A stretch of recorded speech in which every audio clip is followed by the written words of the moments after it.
দুই অলস বিড়ালের গল্প। এক গ্রামে থাকতো দুই বিড়াল, মিঠু আর পিঠু। তারা ছিল খুবই অলস। খাওয়া দাওয়া আর ঘুমানো ছাড়া তাদের আর কোনো কাজ ছিল না। গাছে চড়া, ইঁদুর ধরা কিংবা দৌড়াদৌড়ি এইসব কাজ থেকে তারা দূরে থাকতো। একদিন তারা হঠাৎ একটা মাছ পেয়ে গেল, কিন্তু সমস্যা হলো সেটা ভাগ করে খাবে কিভাবে। মিঠু বলল, আমি ভাগ করব। পিঠু বলল, না না, আমি করব।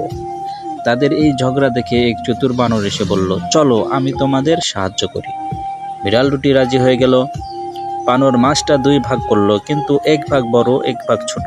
সে বলল, এইটা তো সমান হয়নি, বড় টুকরা থেকে একটু খেয়ে নেই।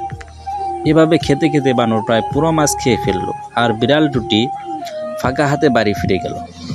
তখন মিঠু আর পিঠু বুঝলো, অলসতা আর ঝগড়া করে লাভ নেই, বরং নিজের কাজ নিজেই করতে হবে। গল্পটি যদি ভালো লাগে তাহলে চ্যানেলটি সাবস্ক্রাইব করে পাশে থাকুন।